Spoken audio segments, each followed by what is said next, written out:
A gente vai dar início ao o módulo 13 da Arena CFO, com o tema Odontologia Hospitalar, Panorama Atual e Perspectiva. Eu vou chamar o Dr. Keller Martini para fazer as apresentações iniciais e já começar a atividade de hoje. Doutor, seja bem-vindo. Bom dia a todos. Queria agradecer a presença de todos, queria agradecer mais uma vez o convite do Conselho Federal de Odontologia para que a gente pudesse falar sobre a questão da odontologia hospitalar. Em nome do nosso presidente, Dr. Juliano do Vale, doutora Tessa, Dr. Cláudio, todos os conselheiros e representantes do Conselho Regional de Odontologia. Então, o tema hoje, perspectivas atuais e sobre a odontologia hospitalar. Então, eu vou fazer uma abertura mostrando o trabalho da nossa Comissão de Odontologia Hospitalar do Conselho Federal. Depois teremos uma palestra com a doutora Denise falando um pouquinho sobre o trabalho nessa pandemia.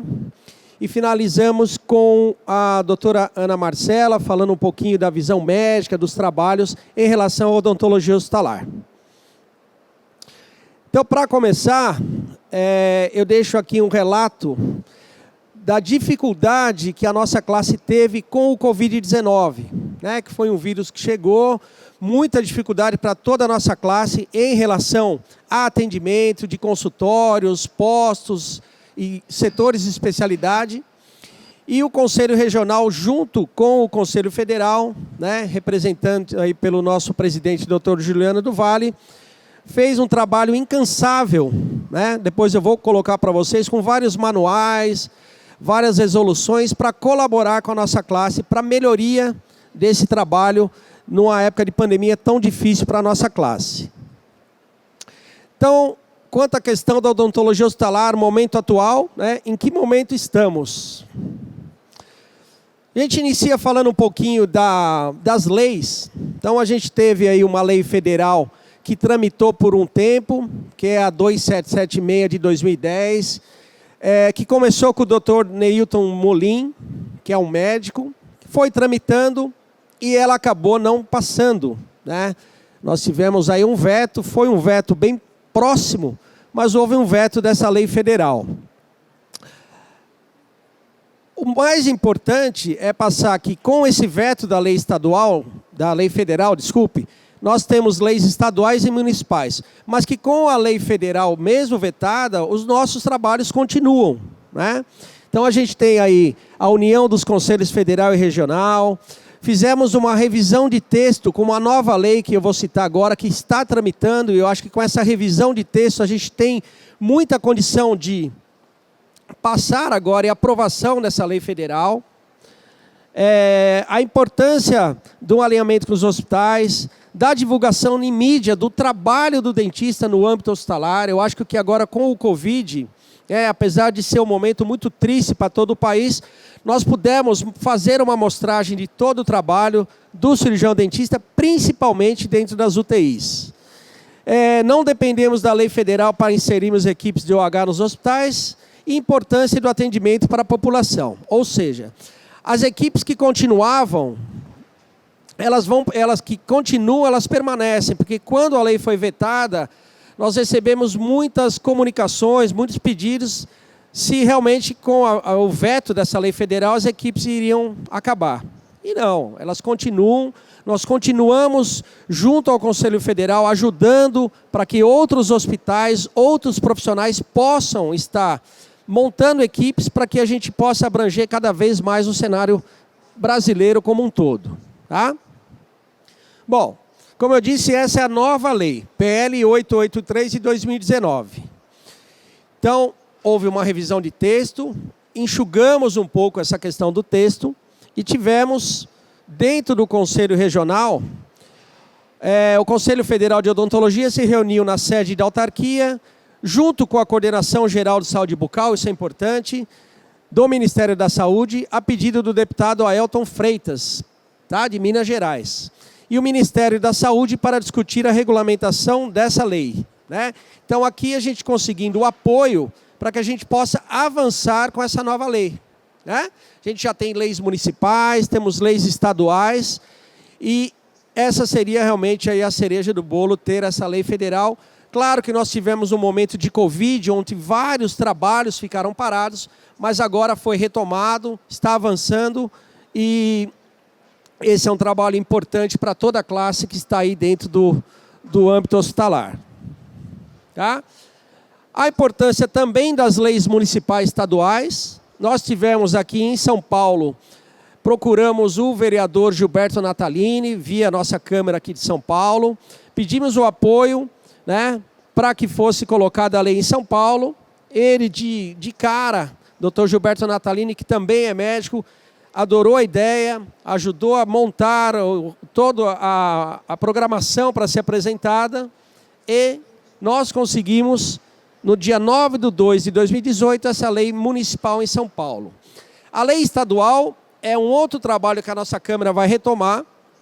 Estávamos tentando retomar quando veio a pandemia, porque ela já tinha sido escrita há muito tempo atrás, né, quando ainda não existia tanta normatizações e resoluções para ajudar nessa importância, e ela foi mal escrita. Então ela precisa ser readequada, e é um trabalho que nós vamos continuar aí para poder adequar essa lei estadual em São Paulo. Outro projeto importante foi o de Santos, PL 192/2017, da Câmara Municipal de Santos, com a ajuda do vereador Braz Antunes Matos Neto, né, que está aqui, que hoje é o nosso presidente do CRO de São Paulo. Então ele pediu que nós fôssemos a Santos, né? Fui eu e a professora Denise, fizemos uma apresentação e conseguimos também a aprovação dessa lei. Então também um outro exemplo para quem está no seu estado, para quem está no seu município, procure um vereador, né? Mostre a importância do trabalho da odontologia hospitalar para a melhoria da qualidade de vida, para a deshospitalização desses pacientes, né? Para a redução de custo, e façam uma lei que eu acho que é muito importante para podermos cobrar a inserção desse profissional cada vez mais dentro do nosso âmbito hospitalar.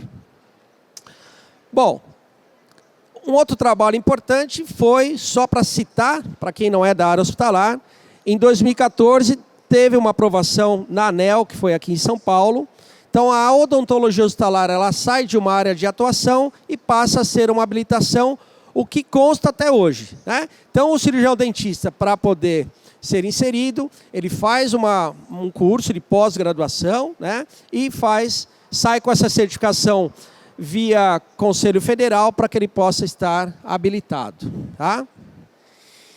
Então aqui, outra parte importante é ingresso no hospital, ou habilitação, a residência OH e multiprofissional, que é uma outra modificação que nós estamos tendo junto ao Conselho para aprovação dessa residência e inserir esse profissional já habilitado, né, com uma residência aí com em torno de 5.700 horas.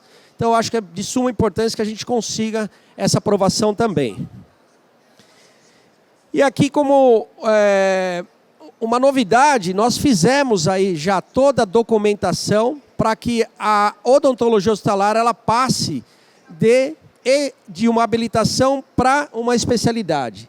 Isso já foi feito pela comissão, já está aí no forno para ser aprovado. Claro que existem algumas questões jurídicas, né? Tudo que é feito é passado pelo jurídico, pelo conselho, mas é uma questão de tempo aí para aprovação dessa especialidade, que eu acho que contempla, né? Nós esperamos um tempo hábil de capacitação de mais profissionais, de normatização. Tentamos não atropelar de uma maneira geral, já de cara lá em 2014, para que virasse uma especialidade, sem normatização, sem diretrizes e sem um conteúdo, né? Uma formação específica de vários profissionais em todo o Brasil. Então, acho que agora é um momento oportuno para isso. Já aguardo agora uma questão jurídica para que possa sair uma novidade importante dentro da odontologia hospitalar. Tá? Então, o trabalho incansável para a normatização e regulamentação da OH. Existem várias resoluções, 162, 163, 203, 204, para quem quer ser inserido dentro da OH, para quem quer montar um curso de pós-graduação, dentro das normas, para que esses certificados sejam deferidos de uma maneira correta, para que tenhamos cursos com a parte prática, teórica, né? Porque a gente acaba se deparando lá no conselho com algumas aberrações impressionantes. Cursos de final de semana, onde o profissional nem passou numa parte prática, pedindo uma habilitação, e é claro que não vai acontecer. Tá? Então, acho que essa é uma novidade importante para toda a nossa classe. Bom, outro trabalho importante foi com a Anvisa, né? Ele continua sendo. Então, como representante do CFO, para fins de contribuições técnicas, junto à Anvisa, em ações futuras voltadas para a promoção de qualidade e segurança dos serviços odontológicos. Gestão de risco na assistência odontológica. A odontologia não participava desse trabalho. E hoje, junto ao Conselho Federal, participou, voltou agora após pandemia, estamos inseridos para sair daí um belo de um manual para toda a classe, né, com os cuidados, principalmente pós-pandemia, que a gente continua no meio de uma pandemia. Claro que a imunização nos ajudou muito, até por podermos estar aqui, mas os cuidados são importantes. E esse trabalho do Conselho Federal junto à Anvisa é de suma importância para todos. Quanto à Comissão de Odontologia Hospitalar do CFO, então nós temos uma comissão onde recebemos... Fazemos todas as avaliações e certificados, fazemos todos esses trabalhos que são pontuados aqui em relação à normatização e diretrizes, né? E é um trabalho aí que a gente conta e tem contado com o apoio de todos os conselheiros, todos os conselhos regionais do Brasil, e nos encontros que nós tínhamos, a cada 4 meses existiam encontros de todos os conselhos, que também parou devido à questão pandêmica, mas com o apoio de todos, sempre trazendo desses encontros algum documento oficial para melhoria desse trabalho da odontologia hospitalar. Alguns dos trabalhos aí, como eu falei, resolução 162, 163, a 203 e 204, normas e diretrizes da odontologia hospitalar, um olhar mais específico com o cuidado da graduação, né? A gente sabe que a maioria dos alunos saem sem essa questão da graduação. Hoje a gente já começa a ver várias universidades inserindo dentro da sua grade, né, a disciplina de odontologia hospitalar, não só como uma optativa, mas já específica dentro desse currículo. A pós-graduação, como eu falei também, esse cuidado de cursos com prática, com as diretrizes específicas dentro do conselho.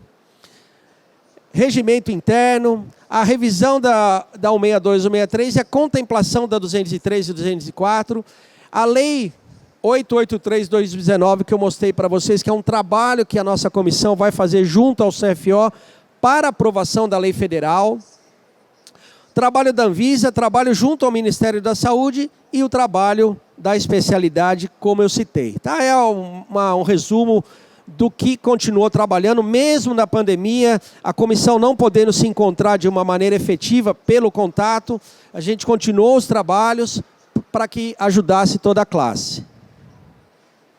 Então aqui eu quis citar, né, documentos oficiais do CFO, a importância dessa unidade com todos os conselhos do Brasil, né? Porque quando a gente assume uma comissão do federal, a gente tem que ter um olhar para todo o Brasil. E a gente sabe que são demandas diferentes, são trabalhos diferentes e problemas e agravos diferentes, né?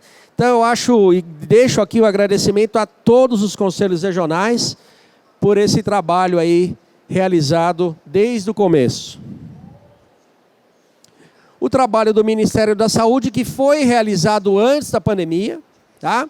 Então aí um grupo de trabalho de odontologia hospitalar foi criado, com a criação de um manual de OH, que também não foi criado devido à questão pandêmica, mas vai ser retomado. Foi criada aí uma portaria de odontologia hospitalar com um projeto piloto de 6 meses a 1 ano. Tá? Aqui a gente tem a portaria. E qual é a grande vantagem dessa portaria e dessa aprovação desse projeto piloto? É comprovar a eficácia do trabalho do cirurgião dentista dentro do âmbito hospitalar, dentro das enfermarias, da clínica médica, das UTIs. Isso vai fazer com que o Ministério da Saúde possa trazer para todos os hospitais verba que vai ser utilizada para a contratação de profissional, para aumentar a equipe, para equipamentos, né? para instrumentais, enfim, para melhoria dentro do seu hospital. E para aquele hospital que não tem, ele pode solicitar, isso SUS, para ser implementada essa equipe dentro do hospital. Tá? Destaco aqui a atuação do dentista dentro da linha de frente aí do Covid, né? 1 ano de coragem, resistência e superação. Isso aqui foi um trabalho, uma propaganda que o CFO fez no dia 1º de maio. Nós já estamos aí com mais de quase 3 anos de pandemia e a odontologia continua trabalhando diretamente com o paciente dentro das UTIs, dentro das enfermarias, para a melhoria dessa qualidade de vida. Tá? Aqui, a doutora Denise, eu deixei a foto dela, ela que vai ser a palestrante, vai falar um pouquinho desse trabalho frente à pandemia. E é importante esse relato que ela vai fazer, essa palestra que ela vai passar, mostrando efetivamente como foi esse trabalho, as dificuldades que todos temos, né? Ela vai trazer um exemplo, mas nós tivemos profissionais em todo o Brasil, arregaçando a manga, ficando diretamente na UTI durante toda essa pandemia, né? Enquanto muitos estavam em casa, nós estávamos lá atendendo e lutando por esse paciente. Aqui o trabalho que o CFO fez para ajudar a classe com a melhoria, né, com tantas dúvidas que surgiram. Então, parcerias aí, recomendações para enfrentamento do Covid-19, parceria com a Anvisa, parceria com a AMIB, parceria com o CRO de São Paulo, o consenso da Beno, né, também tinha muita dúvida, como que ia voltar essa graduação, né, como que os alunos poderiam atender, e foi um trabalho árduo feito com a Beno para que a gente pudesse dar normativas, diretrizes, né, e recomendações para melhoria e retorno efetivo, diminuindo a questão do contato e do contágio. Então, aí, a odontologia hospitalar mudou, e mudou mesmo. Hoje a gente tem uma odontologia não só hospitalar, eu acho que mudou a odontologia como um todo, né? Principalmente na questão do olhar para a biossegurança, dos cuidados com o paciente, né? Com a questão das agendas, com os distanciamentos, com os cuidados de higiene, de biossegurança. Então, acho que, apesar de todo o processo que nós passamos, foi um ponto muito importante para que trouxesse para nós essa melhoria de toda a classe. Destaco aqui também, como eu falei em relação a todos os conselheiros e conselhos regionais, o apoio, desde que a gente começou a trabalhar, da ABO, da ABCD, da APCD, todas com o Departamento de Odontologia Hospitalar, palestras, reuniões em divulgar a odontologia em todo o Brasil. Ou seja, essa união ela é muito importante, né? Eu acho que na nossa classe como um todo, a gente ainda precisa avançar nisso. Eu acho que está ocorrendo melhoria. Especificamente falando de odontologia hospitalar, a gente sempre teve apoio, né?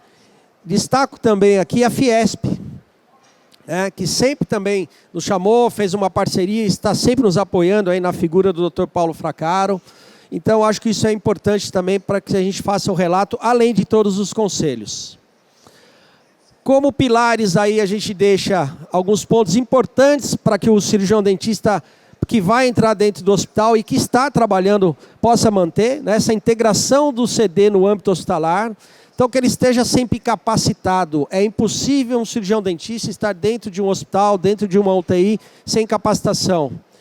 Aprender a trabalhar em equipe, né, o trabalho multidisciplinar, diferente daquele trabalho que a gente tem acostumado, isolado dentro dos consultórios. Inserção de protocolos, né, principalmente de higiene oral e laser terapia.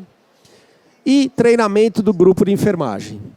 Eu acho que isso são pilares importantes para quem está dentro dos hospitais, para que a gente tenha uma equidade e seja integrado dentro dessa equipe multidisciplinar com o trabalho horizontal no dia a dia, né, para que a gente faça ele com excelência.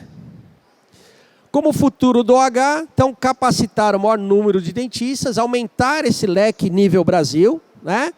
Equipes em toda odontologia, de OH em todo o Brasil, o olhar para a graduação, para a pós-graduação e as residências, a importância da gente estar acompanhando isso e apoiando. Equipes de saúde que entendam a importância do dentista dentro dessas equipes multidisciplinares e nada obrigatório. Porque na outra lei, estava citado que era obrigatório. E eu acho que é importante que a gente entre pela porta da frente, que a gente entre porque é importante, agregado a todas as equipes dentro do hospital. Aqui eu deixo o meu e-mail, meu contato, né, para quem não tem.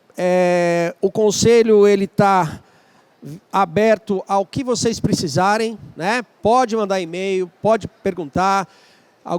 Tenho aqui os residentes, vários amigos cirurgiões dentistas aqui que estão dentro do hospital, outros que estão montando equipes do hospital e que a gente dá essa assessoria, né, no que a gente puder contribuir para a melhoria e para que a gente tenha cada vez mais equipes em todo o Brasil. Eu não consigo entrar como equipe, o meu hospital vai me contratar, eu vou entrar isolado, não tem problema. Você vai entrar, vai mostrar o seu serviço e com a importância desse trabalho, eu tenho absoluta certeza que será aumentada essa equipe pela demanda e pelo trabalho importante, né? Eu não vou falar aqui de questões hoje de assistência, tem a professora Denise que vai falar depois, mas eu acho a importância disso, né? De vocês estarem capacitados e procurar o conselho. Teve alguma dúvida? Aqui em São Paulo temos o Conselho Regional com a nossa Câmara Técnica, que também está à disposição para colaborar com todos, e no Federal também. Tá bom?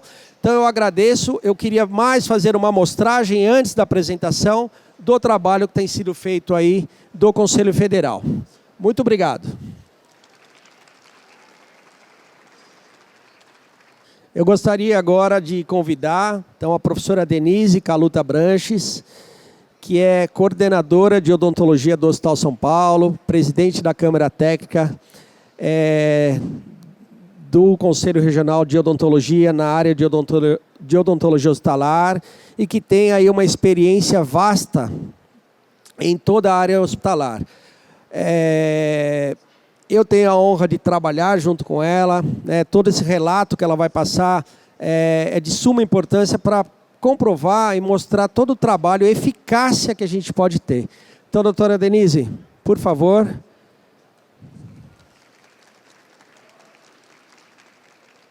Muito obrigada. Bom dia a todos. Quero parabenizar o Dr. Keller pela excelente apresentação, que traz para nós importantes dados sobre as leis, sobre a conduta e a luta que a odontologia hospitalar tem feito ao longo desses anos. Eu olho ali para o Dr. Cláudio Miak, o senhor mesmo, nosso presidente.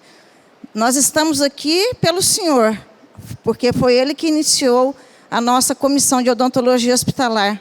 E vejo o quanto a continuidade do nosso presidente, Braz Antunes, que traz de Santos, mas que vai dar continuidade, dará continuidade aqui em São Paulo. Eu fiquei pensando que eu poderia iniciar essa nossa discussão para falar sobre o vírus, né? Porque a odontologia hospitalar sempre foi muito quietinha, muito sem chamar a atenção, desbravou seu lugar com pouquíssimos profissionais de saúde. Veja que o professor Marcelo, que faz parte da nossa comissão de odontologia hospitalar, que já fazia odontologia hospitalar já há muitos anos, então vejo muitos profissionais aqui que já atuam, o Marcelo Marcucci, entre outros que estão aqui. Mas eu queria falar inicialmente do vírus, que para nós foi um divisor de águas dentro da odontologia. No momento em que esse vírus chegou e que fez uma devassa no mundo, ele chegou na boca. E nós, cirurgiões dentistas, que atuamos dentro da UTI, fomos proclamados naquele momento a fazermos a nossa atuação. Podemos colaborar com todos os profissionais de saúde que ali estavam. Portanto, quero falar inicialmente desse vírus, que é um vírus, acho que fica bom aqui, só algumas características da estrutura do vírus, do SARS-CoV-2, que é um vírus que possui um milésimo de diâmetro, de um fio de cabelo, e funciona mais como uma máquina molecular do que um ser vivo. O núcleo viral contém o genoma de RNA, protegido por proteínas especiais. O envoltório do núcleo viral é formado por uma membrana retirada de uma célula hospedeira e por proteínas da matriz codificadas pelo vírus. Os canais de superfície da superfície viral contemplam a estrutura do envoltório. O vírus, a infecção que esse vírus provoca, se inicia quando a proteína spike, da qual eu vou mostrar para vocês, que é essa aqui, já estou aqui, vou mostrar. A proteína spike é exatamente essa estrutura da qual nós iremos ver com frequência durante a apresentação. É a spike da proteína viral que se conecta aos receptores virais, receptores celulares, desculpem, e essas proteínas virais fazem com que as células hospedeiras produzam novas partículas virais, o que eventualmente destrói essas células. Aqui, só mais. E para combater a infecção viral e se proteger, nosso organismo produz a proteína e proteínas específicas conhecidas como os anticorpos. Acho que todos nós ficamos tirando a doutora Ana Marcela, médica, todos viramos imunologistas, infectologistas um tempo, porque lemos tanto sobre isso. Os anticorpos impedem os vírus, né, que se liguem às novas células hospedeiras, além de atraírem células do sistema imune, o que são capazes de eliminarem. E agora eu vou colocar um vídeo para vocês em 3D, mostrando a ação desse vírus e a ação da proteína spike, e por que ela faz, como ela se conecta às células.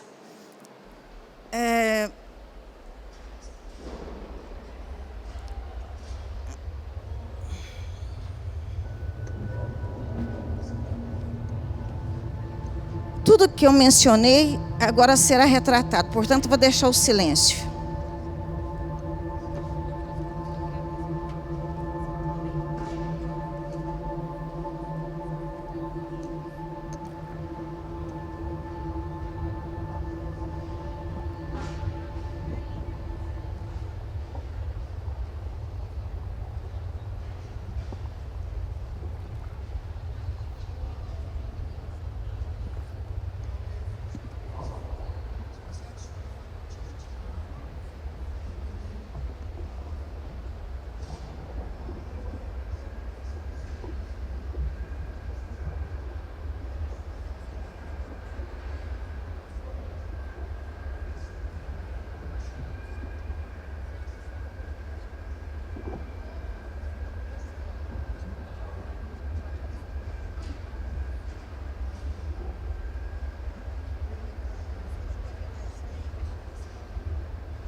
É bem isso que acontece quando a proteína do vírus ataca nosso organismo. Então, eu quero falar agora um pouco da nossa biossegurança, o que mudou, o que o vírus fez conosco dentro do hospital. Porque nós atuamos no hospital com uma certa biossegurança, da qual eu, pelo menos, nunca tive consultório, saí da faculdade e fui para o hospital e faço 24 anos de hospital. Mas o consultório, todos têm também a biossegurança, da qual nós já aprendemos na graduação, usar os EPIs, e quando o vírus chegou, nós tivemos que adotar protocolos de máxima biossegurança. E, portanto, aqui um vídeo do lado direito, só mostrando o quanto essa biossegurança mudou, essa máxima biossegurança.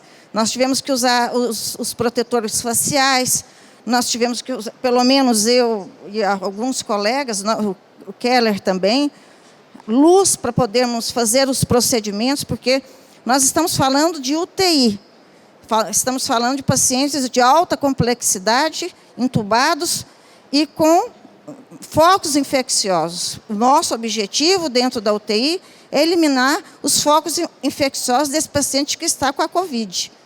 Então, nós temos que drenar abscessos, nós temos que extrair dentes, suturar línguas que pacientes mastigam, mesmo com um tubo, fazer a própria laser terapia, fazermos diversos procedimentos para que possamos entregar para a equipe médica, do qual fazemos parte, a equipe multiprofissional, um paciente sem foco infeccioso de origem odontogênica. Esse é o nosso objetivo dentro dessa UTI multiprofissional. Então, é complexo. Eu lembro que eu liguei para a Juliana, Marcelo, e perguntei para ela, falei, Ju, o que vocês estão fazendo aí no HC de biossegurança, para melhorar, e de protocolos? Ela falou, estamos fazendo a dupla paramentação e desparamentação em dupla checagem, porque a gente fica muito cansado, nós estávamos muito esgotados, e você falha. E você falha na desparamentação. E isso acontece. E aconteceu bastante. É essa máxima biossegurança que eu estou mencionando, da qual nós tivemos que adotar, e ela não tem volta. Eu vejo que não tem meia segurança. É a máxima biossegurança ou não tem segurança. Você tem que ter em mente que nós estamos atuando com pacientes que nós sempre tivemos a oportunidade de cuidar dos patógenos presentes na cavidade bucal. No momento da pandemia, nós estamos cuidando de pacientes com um vírus mortal. E isso foi muito sério, foi muito discutido dentro do hospital. E a enfermagem, tivemos que ajudar bastante a equipe de enfermagem, assim como os outros profissionais. Porque quem cuida da boca é o cirurgião dentista. E lá estávamos nós, com as mãos nos vírus, todos os dias. Aqui para mostrar que também a máxima biossegurança era feita com pacientes que não estavam entubados, que já tinham saído da UTI. Essa senhora, por exemplo, eu estou escovando os dentes dela. É uma paciente da qual não escovava dentes há 25 dias. E nós tivemos gestos muito pequenos, no entanto, foram gestos grandiosos para esses pacientes. E ela ainda ela não tinha mais vírus, mas ela ainda estava numa UTI COVID sem a intubação, certamente. Aqui eu adiantei e falei da desparamentação em duas checagens, que eu desparamentar a minha colega, essa é a residente Alana, Alana? Nossas residentes estão aqui presentes. A residente Alana, e para mostrar que cada uma tem que tirar a paramentação e o outro ajudar, porque a gente cansa, e são repetidas vezes, são várias máscaras N95, nós não tínhamos tirar a máscara e guardar a máscara para depois, a gente trocava de máscara, né? A gente fez uma conta, né, Keller? Eu perguntei, Keller, quantas máscaras eu usei assim, mais ou menos? Você chegou entre 800 a 1.000 máscaras, né? Porque a gente tem um contato direto com o paciente, de partículas e de aerosol dos procedimentos que fazíamos. E isso era muito importante, porque nós, até no tirar, na remoção dessa máscara, nós poderíamos nos contaminar. Aqui é uma apresentação da qual nós fizemos muitíssimo, que foi a capacitação de profissionais da enfermagem para utilizarem um suctor de saliva conectado ao vácuo do leito do paciente para fazer a higienização usando a clorexidina 0,12%. Então, isso foi muito comum. Várias vezes fizemos essa capacitação aqui no Hospital de Parelheiros. São todos chefes de enfermagem que multiplicaram essa apresentação, esse conhecimento com as suas equipes, né? Aqui os médicos, outros fisioterapeutas, enfermeiros também, porque cada um conseguia fazer essa multiplicação de ensinar como fazer a higienização, um protocolo simples de higienização bucal, utilizando o suctor de saliva, que é esse que eu mostro para vocês. Vocês podem ver que ele está conectado ao vácuo do leito. Ele tem um orifício do qual, quando eu obstruo, ele produz a sucção. Então, ele não faz. Aqui, esse paciente não está totalmente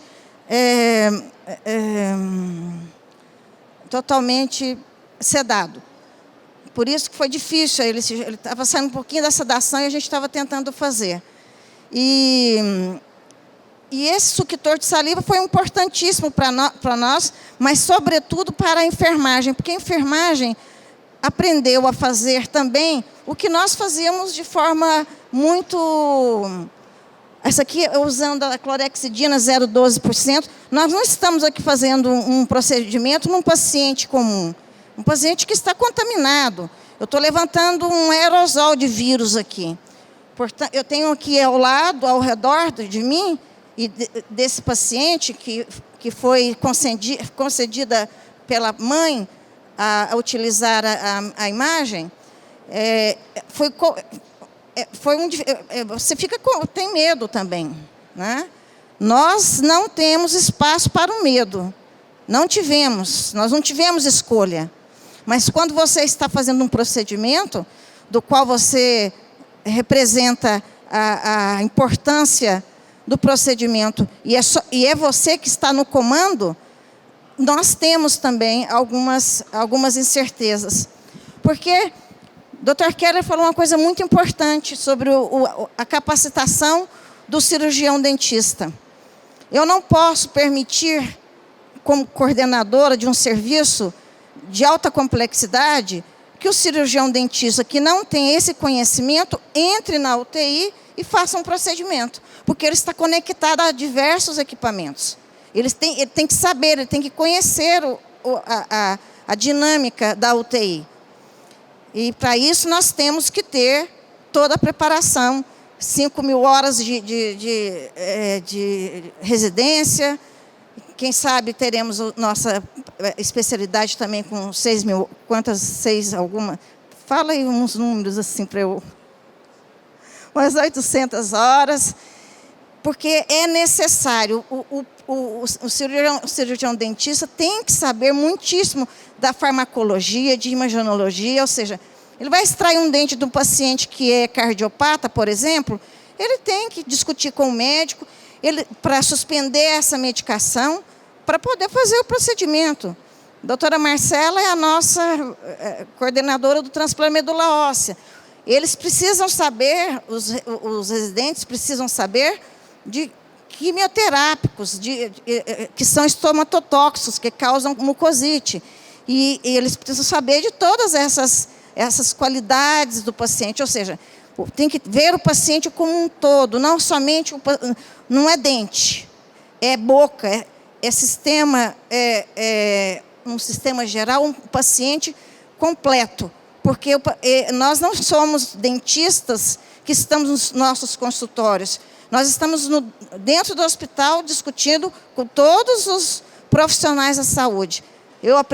Nós aprendemos muito com a enfermagem, nossas parceiras fantásticas, com as fisioterapeutas, com as profissionais de UTI, e creio que elas aprenderam muitíssimo conosco, porque quando chegou a pandemia, o que tinha na boca era mortal, era um vírus, e isso tudo causou pânico nos profissionais.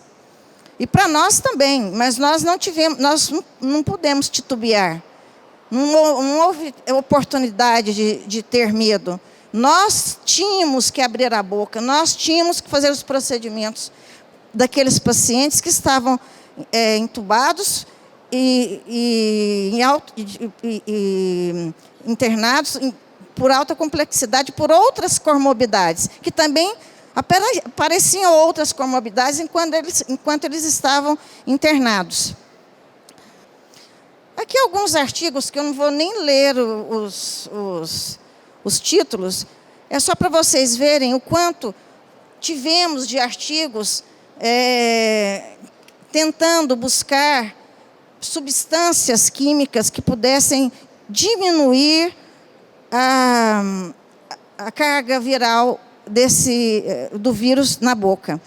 Então, foram diversos artigos, alguns tentando colocar substâncias das quais poderiam correr sob a orofaringe. Então, nós não tivemos uma substância mágica, mesmo com tantos trabalhos feitos, realizados com segurança, trabalhos sérios, revisões literárias também, revisões de artigos que foram feitos para que pudéssemos ter substâncias químicas com esse objetivo maior, que é de diminuir a carga viral. E essa carga viral, ela foi muito discutível para nós durante a Covid, porque se nós fizéssemos algum procedimento, nós poderíamos levantar essa carga viral no meio da UTI, né? Então, todo mundo tinha medo de nós, né, Keller? A verdade é essa. Não podia estar escrito odontologia hospitalar aqui, a gente meio escondida, assim, porque, de fato, nós éramos os condutores dos vírus, né? os combatentes, né, dos vírus, de fato. E o nosso objetivo foi de causar o menos possível de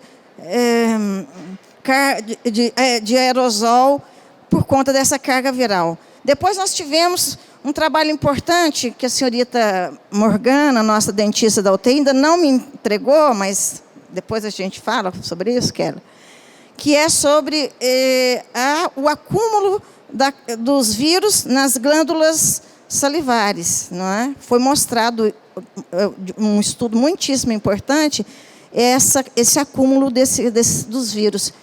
E por isso nós já temos aí até um caminho importante para que pudéssemos diminuir essa carga viral.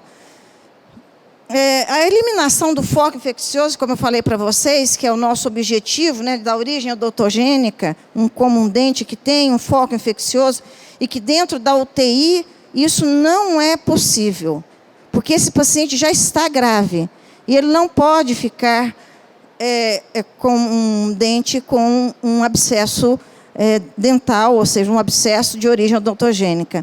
E, para isso, nós fizemos diversos protocolos de higienização bucal e extraímos muitos dentes que já não tinham condições. A gente sabia que aquele dente ia evoluir para um abscesso e as extrações foram feitas com muita intensidade. Esse slide eu coloquei para dizer que, por mais que nós fizéssemos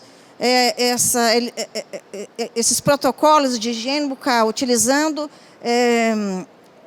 clorexidina 012, esse vírus voltava a circular ainda assim na boca, passados cerca de algumas horas.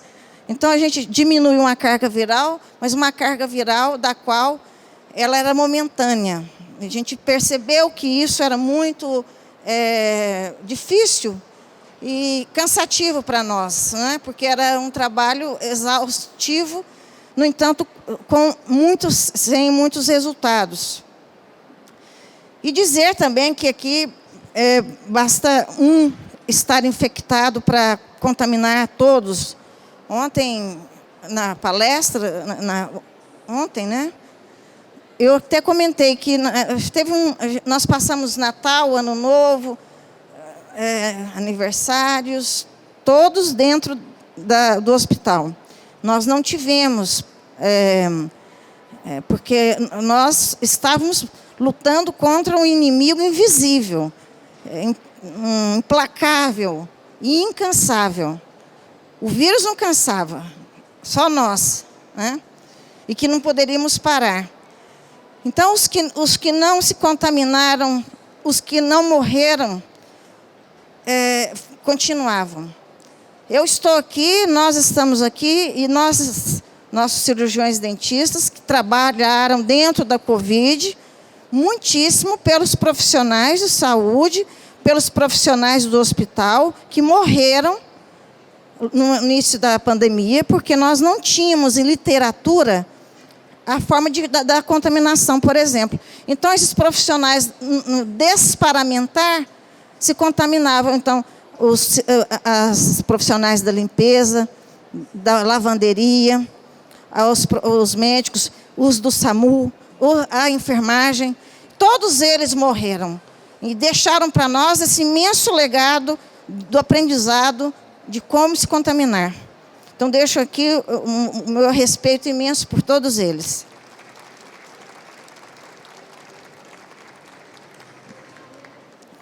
Aqui mostro a importância de nós eliminarmos patógenos a fim de diminuir pneumonia nosocomial. Nós já fazemos isso. Mas não é porque o paciente da Covid tem uma pneumonia viral que ela não pode ter uma bacteriana. De maneira que nós tivemos também, nós não paramos as nossas ações da pneumonia nosocomial, porque nós ajudamos também aquele paciente que estou falando de paciente de UTI. Eu só estou neste patamar. Não estou falando do paciente com Covid em enfermaria. Estou falando de alta complexidade.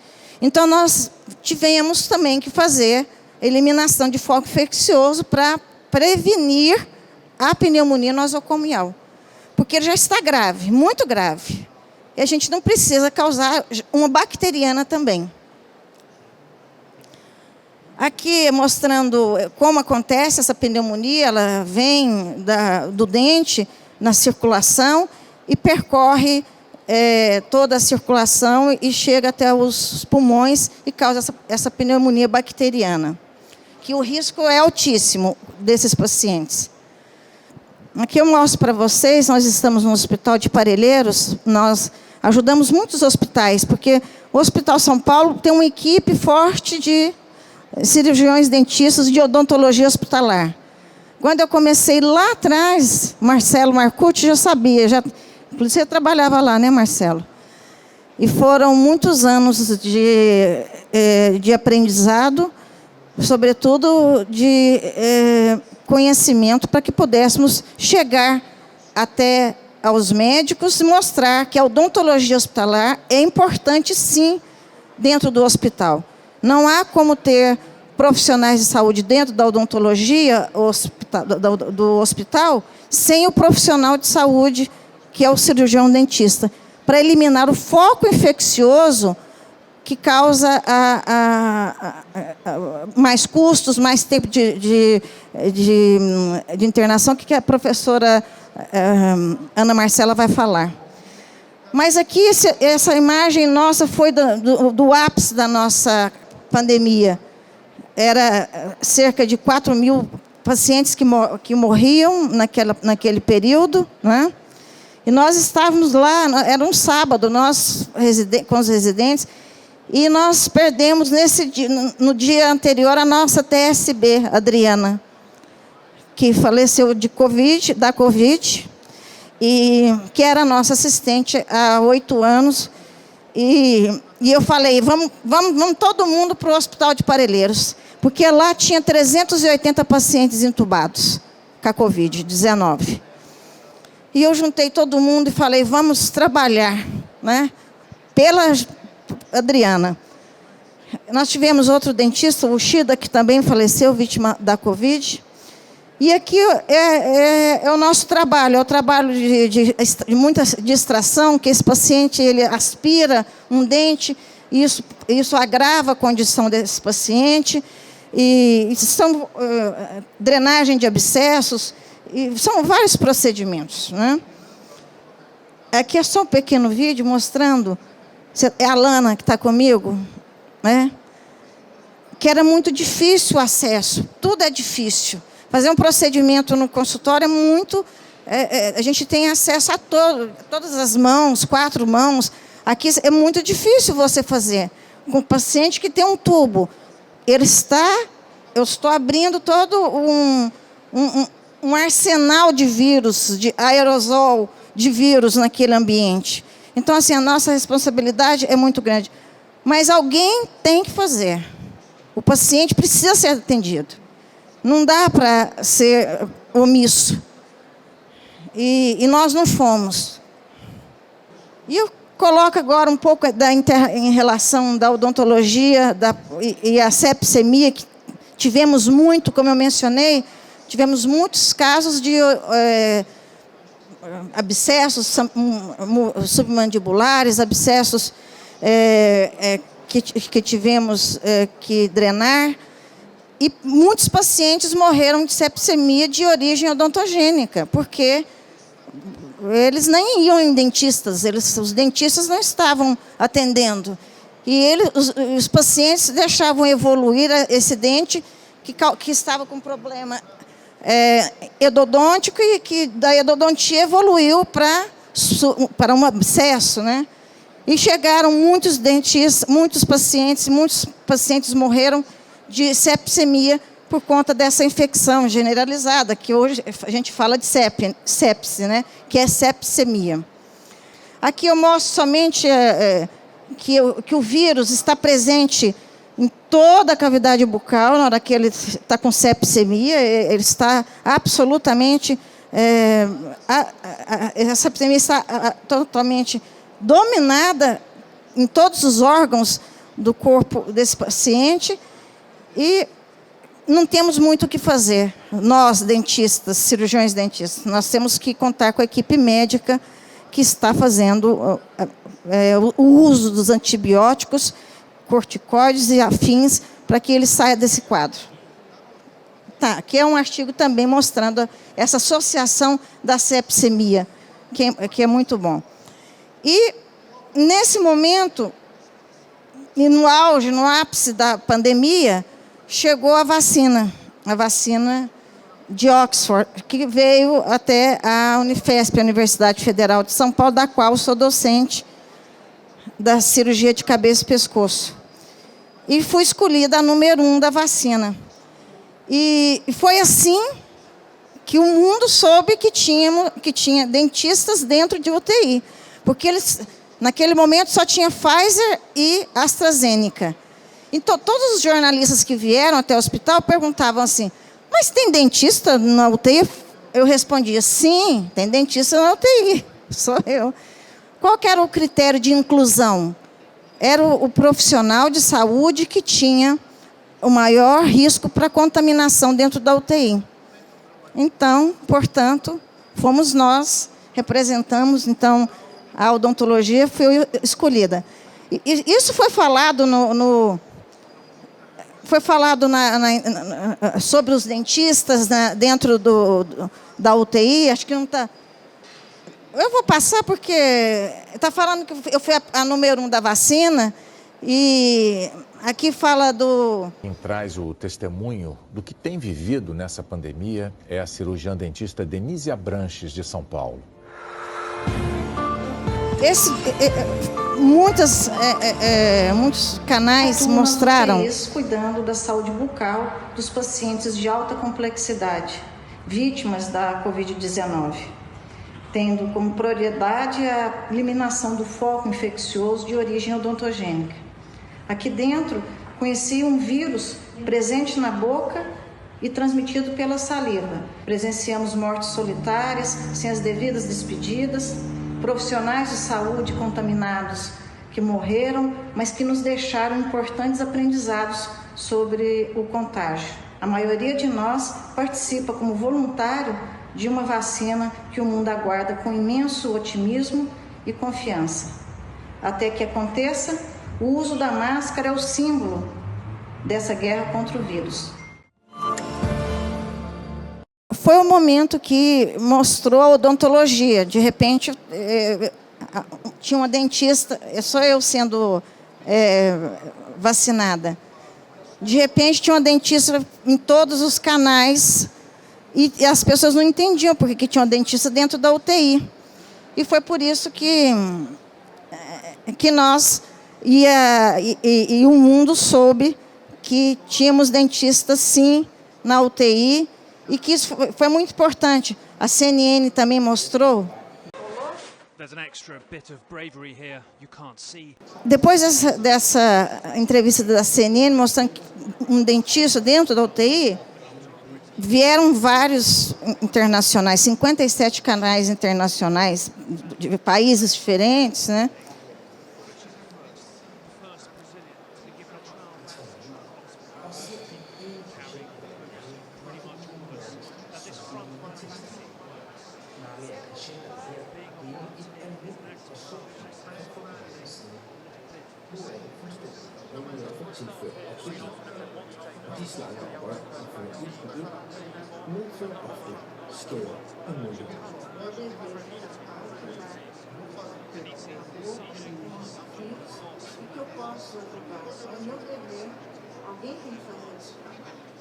O vírus tem um delay aí, mas tudo bem. No problem.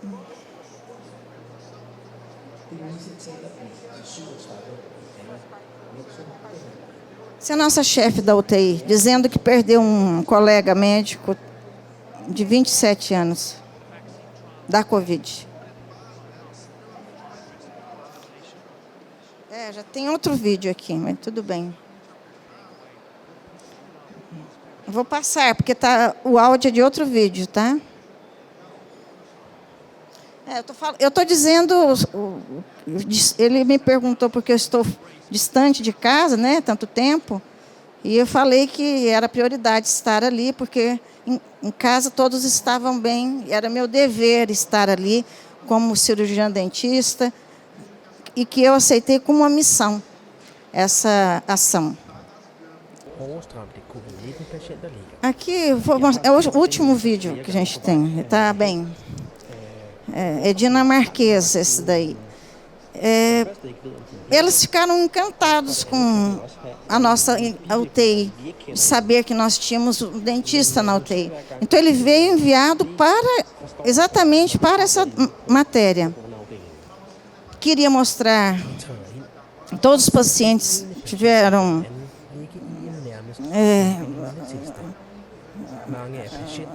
autorização da família para entrar no vídeo, para a gente mostrar para vocês. Afhængig af at få tilført oxygen, og de slanger og rør, der fører ilten ind, medfører ofte skader i mundhulen.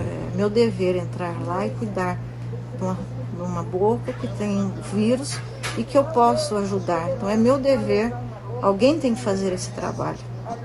Não há espaço para medo. Denise taler blidt til 37-årige Anna, mens hun behandler hende. Selvom det er tvivlsomt, at Anna kan høre noget.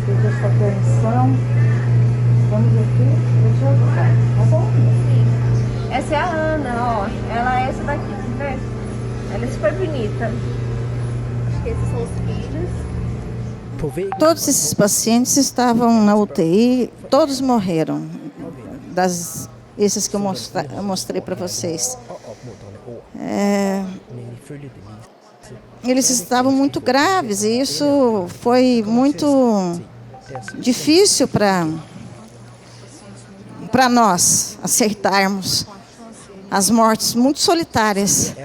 que aconteceram dentro da UTI. Dennis' dedikation til at hjælpe coronapatienterne er også motivet til, at hun nu går rundt med en endnu ikke godkendt vaccine i kroppen. É o que eu espero, é o que eu desejo poder contribuir com o que eu estou fazendo aqui para todas as pessoas. Sua família, seus filhos ficarem seguros, sua mãe, seu pai, todos vocês da Dinamarca. Aqui o objetivo é único, é de termos essa vacina.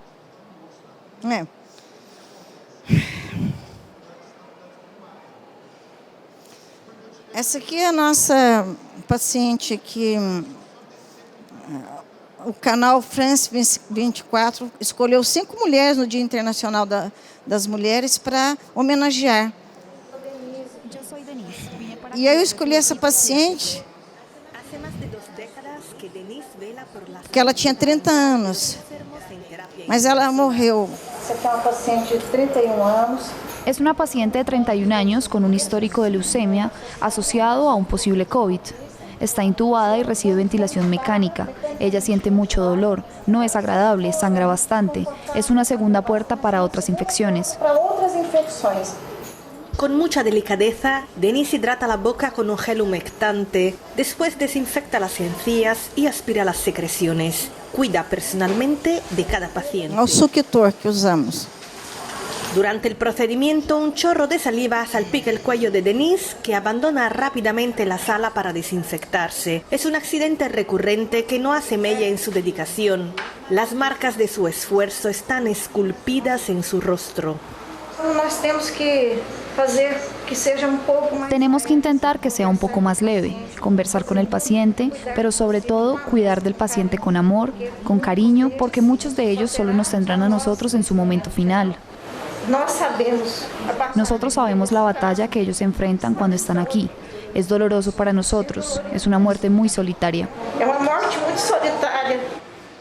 Desde hace semanas, Brasil registra datos récord de mortalidad. Los hospitales de São Paulo están al borde del colapso. Denise, que no descansó ni siquiera el día de su cumpleaños, lamenta la falta de distanciamiento social en el peor momento de la pandemia.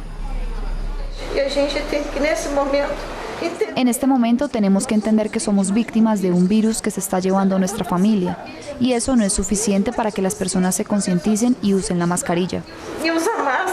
Cirujana y profesora, Denise fue la primera persona en Brasil que recibió la vacuna de AstraZeneca. Participó como voluntaria en los ensayos para ayudar en la lucha contra el coronavirus. E eu escolhi aquela paciente porque eu pensei, ela vai viver e vai ver que recebemos essa homenagem, né, mundial, mas infelizmente ela morreu e eu só fui ver que ela morreu 3 ou 4 dias depois e eu fiquei muito triste porque não consegui vê-la antes, né? Nós tínhamos muitos pacientes. Isso aqui é o Hospital de Parelheiros, do qual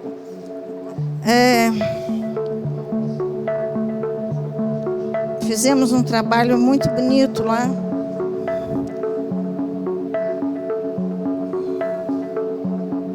Muito difícil. Cuidar desse paciente vítima da Covid-19 de forma plena requer também cuidar da saúde bucal, porque saúde é uma só e começa pela boca. E a boca, neste momento, com a Covid-19, traz desafios imensos para todos nós.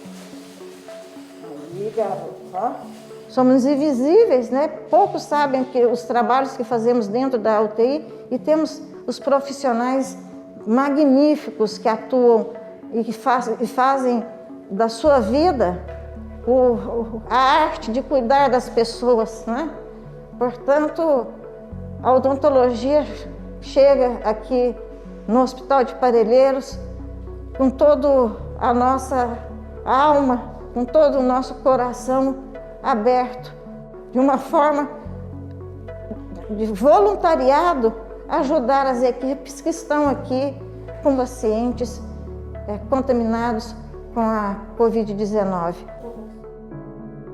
Nós estamos fazendo esse projeto também de humanização para que nós possamos, diminuir essas taxas de infecção, porque uma das taxas de protocolos que nós trabalhamos do bundle é de prevenção, né, de pneumonia associada à ventilação mecânica.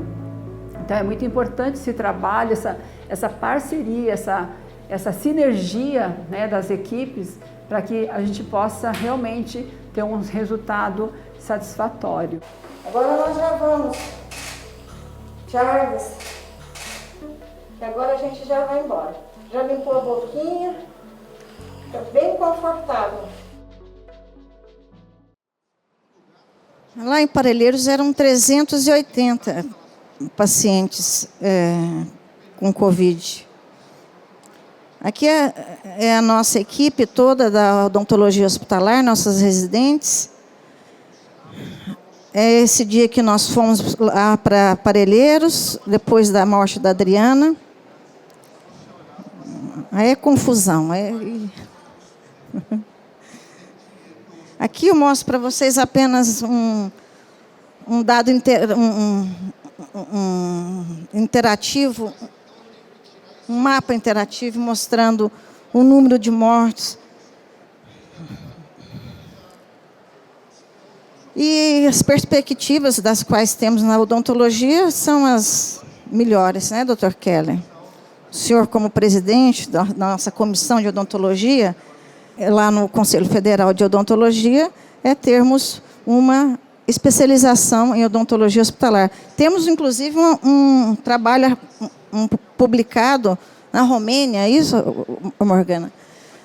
Agora sobre o interesse que os alunos tiveram na UTI após a Covid-19. Aqui a Adriana, nossa auxiliar,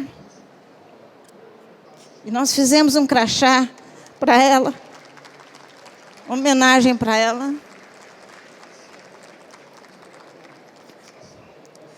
E termino com esse slide que traz esses números inacreditáveis de 671 mil mortos causados pela Covid, somados aos 6.315.000 mortos, todos causados por um vírus. E trago aqui todo o respeito a todas essas pessoas. Obrigada.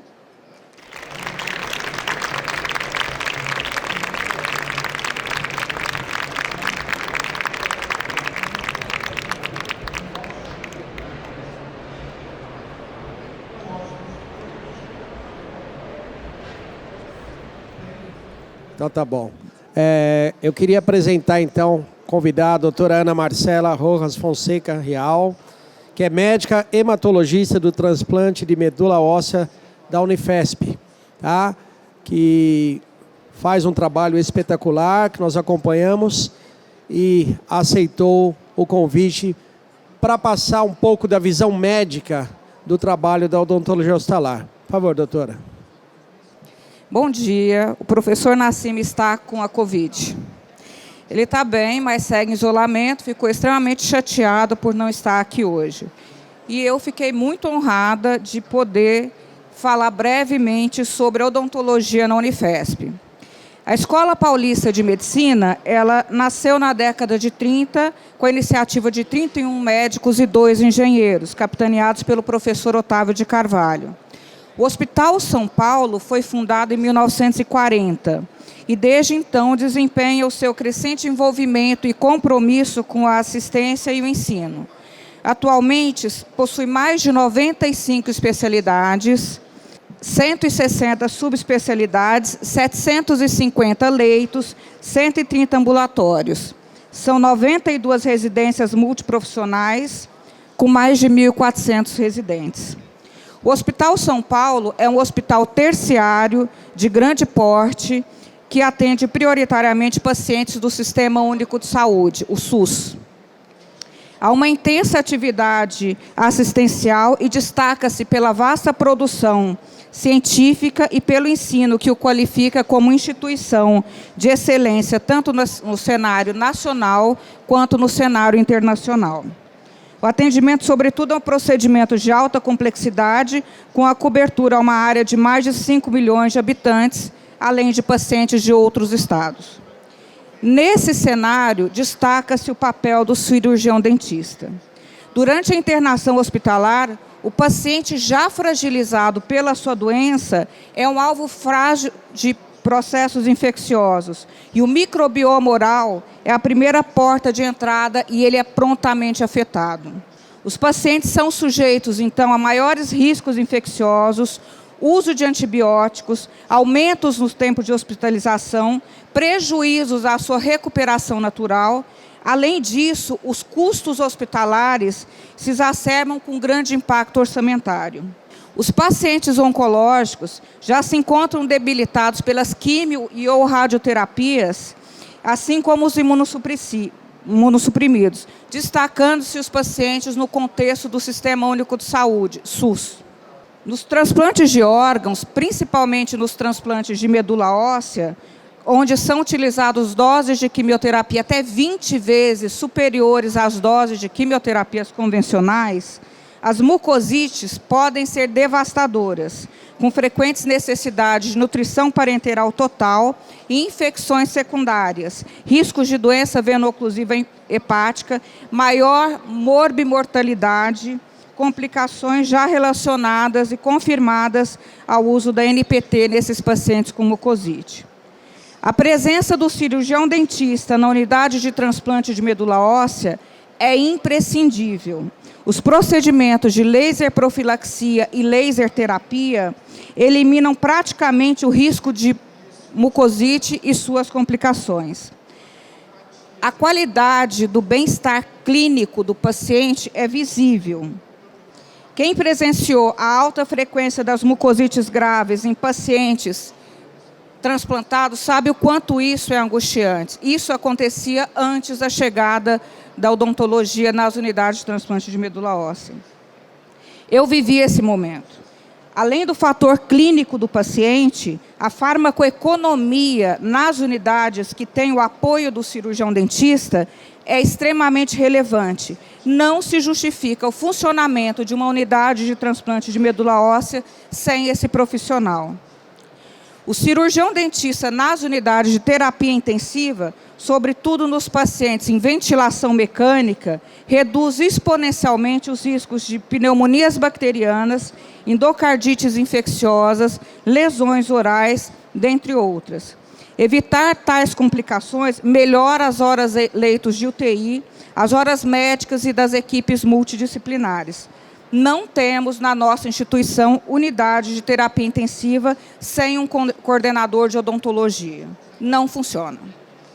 Durante a pandemia pela Covid, com o aumento da necessidade dos números de leitos de UTI, o empenho e dedicação das equipes multidisciplinares, sobretudo da odontologia, foi a base e o alicerce para a recuperação que se evidencia hoje. Os cirurgiões dentistas foram guerreiros face a face com o inimigo invisível. Estamos superando mais essa. Falando um pouquinho do meu lado, hoje os pacientes somente se internam na unidade de transplante de medula óssea após avaliação, preparo e liberação pelo serviço de odontologia. Eu participei da fase antes da odontologia chegar no transplante de medula óssea e após. E eu reitero a diferença do cenário que se apresenta atualmente. Foi realmente um divisor de águas. O sofrimento era imenso. As mucosites de grau 4 eram obstáculos importantes e agravavam toda a evolução dos nossos pacientes. Não temos mais isso. Não sobrevivemos mais sem vocês. Não existe a medicina sem a odontologia. Obrigada pelo apoio. A gente vai abrir agora para discussões, tá? Vamos montar o palco, os doutores vão estar conosco para perguntas. Bom dia a todos. Meu nome é Glaucio Moraes, estou conselheiro federal pelo Estado do Rio Grande do Norte. Tenho um contato íntimo, posso dizer assim, com a odontologia hospitalar, porque desde 2010, quando eu já participava do Conselho Regional de Odontologia do Rio Grande do Norte, nós criamos, juntamente com duas dentistas que nos procuraram para formar a Comissão de Odontologia Hospitalar. Cecília e Diana, acho que quem faz odontologia sabe do entusiasmo das duas. E depois disso eu fiz habilitação hospitalar e trabalho no maior hospital público do Rio Grande do Norte, 2.000 e tantos funcionários, e que normalmente não receberia pacientes de Covid, mas devido ao grande número de infectados, o hospital de referência para doenças infecto-contagiosas não deu conta e lá abriram 10 vagas, 10 leitos de UTI. E sei o quanto é difícil isso, de renúncia. Mas eu não tenho nenhuma pergunta a fazer. Eu tenho só elogios. Keller, pela condução tão bem feita da comissão, de um acesso fácil, de que as pessoas lhe respeitam e lhe escutam, como formador também. A doutora Denise. Doutora Denise, a senhora é uma referência. E como é difícil ser referência, e como é responsabilidade demais ser referência. Tá? Então, eu, em nome do Conselho Regional de Odontologia, em nome do Dr. Juliano e toda a plenária do Conselho, nós agradecemos isso à senhora, por essa contribuição, não só com a odontologia e com a formação do cirurgião dentista para ir efetivamente para a UTI. Lá no meu estado, nós tivemos, quando eu era presidente do conselho de lá, nós tivemos um problema sério, porque o estado estava lotando o cirurgião dentista nas UTIs, sem ele ter nunca passado nem na frente da UTI. Então foi preciso, e a lei garante, a lei é ampla e é boa por causa disso, do cirurgião dentista exercer suas atividades em qualquer lugar, em hospitais, em consultórios, em qualquer lugar. Porém, não se admite a entrada de um dentista, de um cirurgião dentista na UTI que não tem um preparo para atender um paciente crítico como ele, até por segurança do paciente, do dentista e da instituição. Então nós fizemos um documento naquela época e fomos prontamente atendidos. O estado somos 8 nesse hospital e só entra para atuar na UTI se tiver uma capacitação em odontologia. E a gente ficou muito feliz com isso. Então, quando eu vejo a sua atuação e a sua emoção em fazer isso, eu vejo isso com emoção também, porque isso é o gostar do saber, da ciência, né? E a ciência tem isso que a senhora, esse desprendimento que a senhora tem das suas coisas para se dedicar aos outros. Parabéns, de coração, e eu sei que isso é o sentimento de toda a diretoria do Conselho de Odontologia, Federal de Odontologia. Tá bom? Doutora Ana Marcela, muito obrigado pelo depoimento, que a gente vinha tentando obrigar pela lei ter o dentista dentro da UTI. Dizíamos tudo isso que a senhora disse, mas vindo de um membro tão importante da equipe multiprofissional, isso é um ponto enorme para a gente. É de uma importância extrema, porque hoje na UTI que eu trabalho, também alguns médicos inicialmente, eu nunca fui mal recebido na UTI, mas alguns médicos, eles compraram esse entusiasmo da doutora Denise e do doutor Keller. E isso é tão importante para a gente, e eu lhe agradeço tanto por esse depoimento que a senhora deu aqui. Muito obrigado.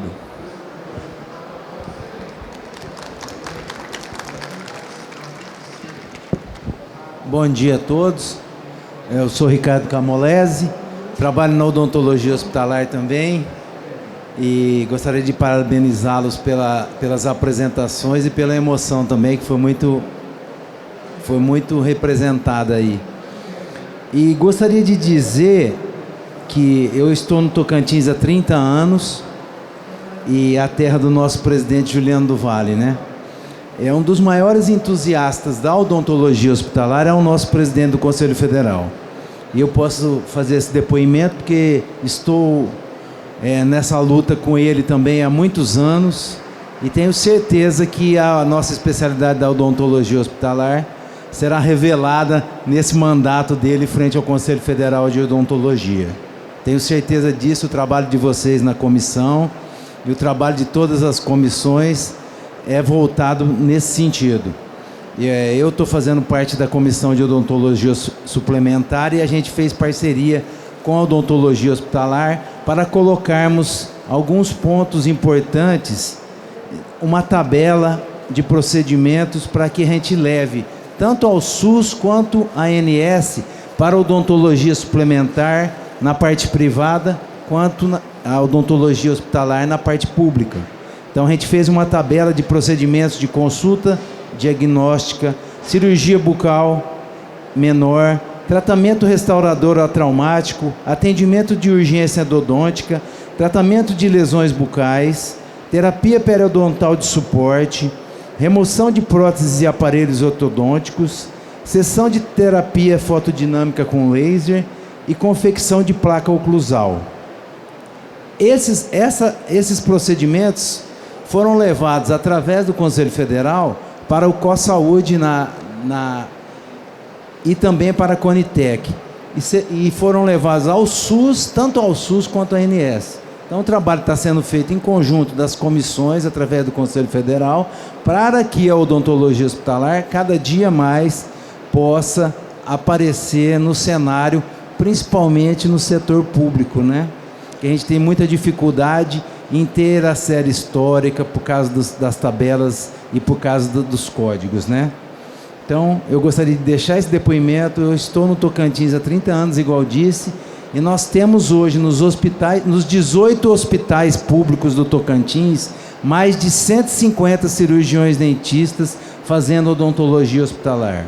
Ou seja, um dos menores estados do Brasil, o mais novo estado do Brasil, já tem uma referência desse tamanho. Tanto na capital quanto nos interiores, nós temos cirurgiões dentistas nas equipes de odontologia hospitalar em todos os hospitais públicos do estado. Então, gostaria de agradecer a oportunidade, Keller, e parabéns mais uma vez. Bom, queria agradecer mais uma vez aí o apoio. A gente já havia conversado antes do apoio do Conselho Regional do Rio Grande do Norte, né, desse trabalho que é feito com a odontologia hospitalar, dessa referência que né? Então, é isso que nós queremos em todos os estados, que a gente tenha contemplado esse trabalho tão espetacular que é feito. Deixo os parabéns. E quanto ao Dr. Ricardo, agradeço também o apoio irrestrito, sempre com a odontologia hospitalar. Essa parceria que a nossa comissão fez com a comissão a qual ele falou, ela é de suma importância, porque nós nos deparamos com muitos problemas em relação a gestores, né? A inserção do cirurgião dentista, que vai trazer custo, e além do que a doutora Ana Marcela colocou aqui em relação à melhora da qualidade do paciente e a redução de custo, essa tabela ela é fundamental.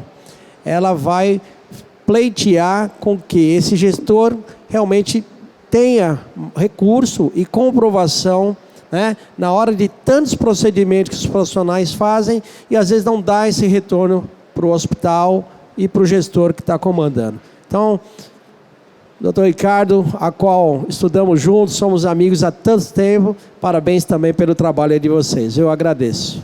Então, doutora Denise, como é que será a odontologia hospitalar no pós-Covid, na opinião da senhora? Tem uma visão com relação a isso, com tanta experiência, tanta coisa bonita que a senhora mostrou aí?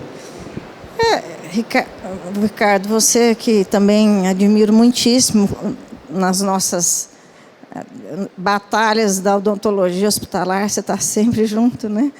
Somos pavimentadores da odontologia hospitalar, né? Eu vejo que tivemos uma valorização imensa do cirurgião dentista dentro da UTI. E com a Covid, eu acho que eu faço uma fala do hospital, que eu entendo que será mais do que nunca a importância desse cirurgião na equipe multiprofissional e nos consultórios também, do qual eu não tenho como mencionar muito, porque eu não tenho consultório, mas Keller tem, mas vejo também que a odontologia não será mais a mesma. Né? Eu vejo que a proteção essa máxima biossegurança ficará permanente. Não tem como ter meia proteção. E vejo que somos muito mais relevantes dentro da UTI, porque estamos cuidando da boca, e é onde tem vírus. E se nós temos essa capacidade, essa expertise para cuidar dos vírus, dentre outros patógenos que estão presentes na boca, e esse vírus, que é um vírus mortal, ainda mais vejo que a odontologia será muito mais bem recebida pelos outros colegas da multiprofissional, por entenderem que nós contribuímos muitíssimo durante a pandemia. Ensinamos e aprendemos com todos eles. Obrigada. Bom dia. Meu nome é Celso. Quero agradecer a brilhante apresentação da doutora Denise, do Dr. Keller. Estou até emocionado ainda. Eu queria saber quais os critérios que o cirurgião dentista pode ter nesse momento, para que a gente possa rever os critérios de avaliação e que a gente possa ter melhorias no sentido de quantidade, né? Porque a gente vê qualidade de informação.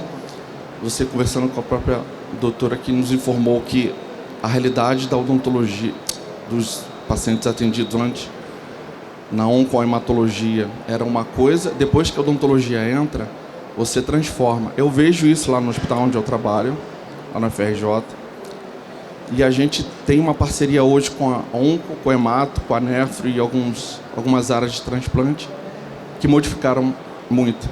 Então, de repente, pudéssemos, em grupo, definir, talvez já tenha sido definido, né, quais os critérios de melhoria dos pacientes para a gente poder lutar e ir à frente na questão política, na melhoria desse sentido. Professor Kelly.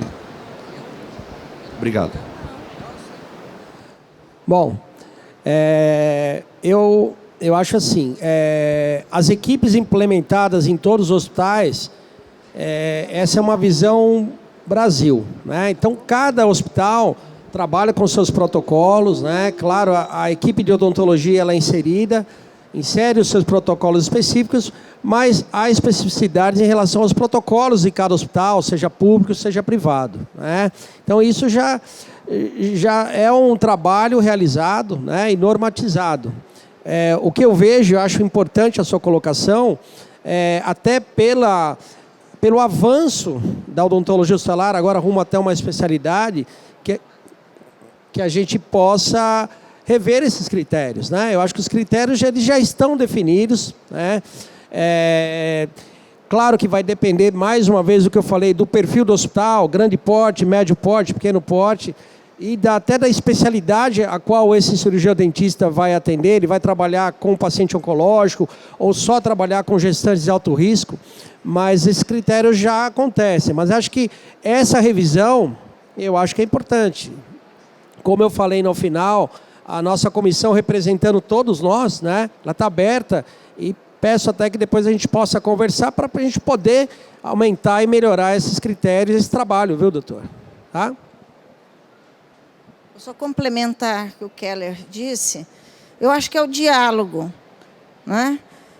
Quando comecei a odontologia hospitalar, eu fui na doutora Ana Marcela, junto com o professor Salvador, chefe da hematologia.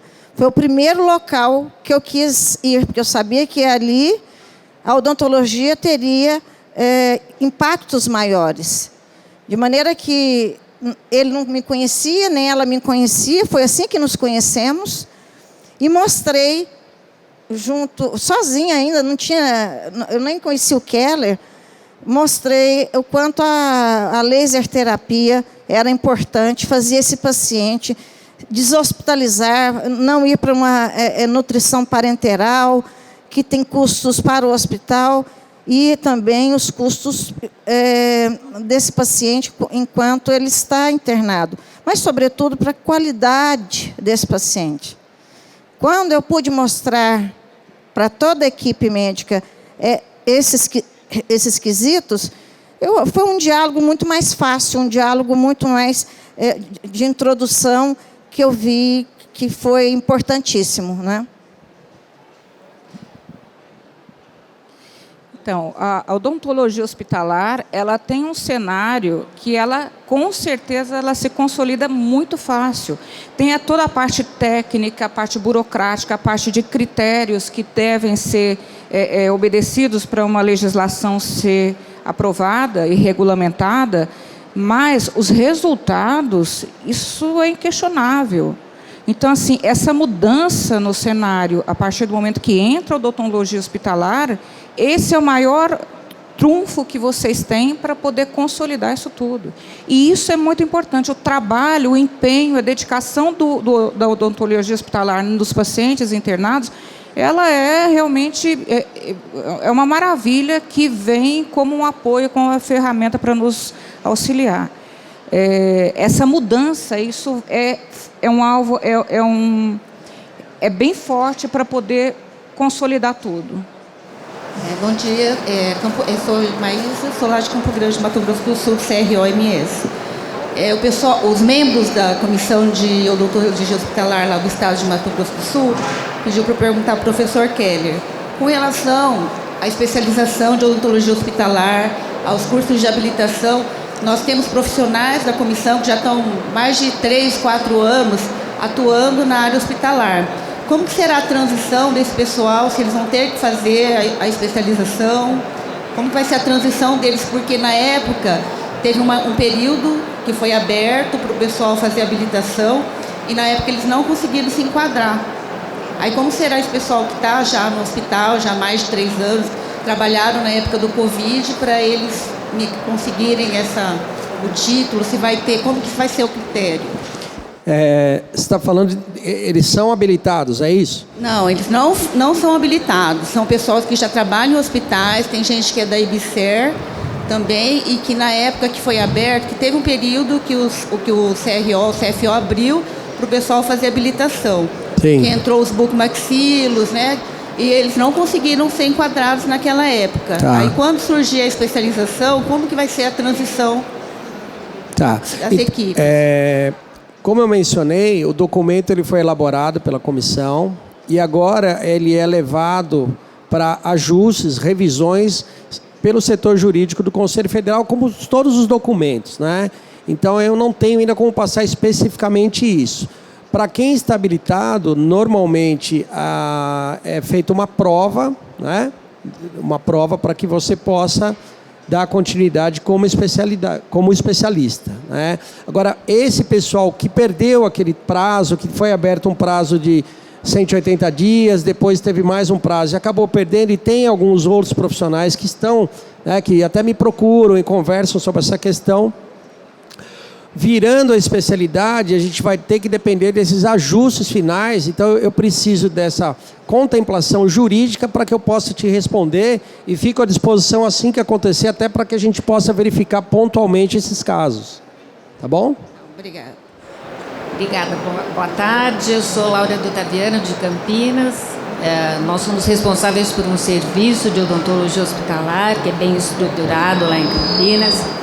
E o que eu queria falar, inclusive, complementando a pergunta do colega, é o seguinte: a gente é muito preparado para assistência, a gente se preocupa muito com a assistência, mas a forma que a gente tem para se consolidar junto dos hospitais e de mostrar a nossa importância é colher dados, certo? Então, é ter um protocolo correto, seguir esse protocolo, colher os dados dos pacientes, porque só esses dados é que podem mostrar para as diretorias dos hospitais, para os médicos, o sucesso. Então, a gente vê, é visível, a doutora Ana falou, é visível a melhora dos pacientes depois que a odontologia hospitalar começou a trabalhar. Mas se a gente não registrar isso em números, fica muito difícil. Então eu queria assim, lembrar para todos os colegas de registrarem dados, publicarem trabalhos, porque isso vai dar força para a odontologia hospitalar e para todos nós. Certo? Era isso. Obrigada, doutora. Então eu quero chamar ao palco para entregar os certificados o doutor Raimundo Nazareno, que é o vice-presidente do Conselho Federal, doutor Cláudio Miaki, secretário-geral, e o doutor Glaucio, que é o conselheiro do CFO, para fazer a entrega para eles. A doutora vai falar.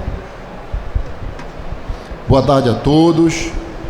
Agradecer a doutora Denise, doutor Keller, doutora Ana, pela brilhante palestra.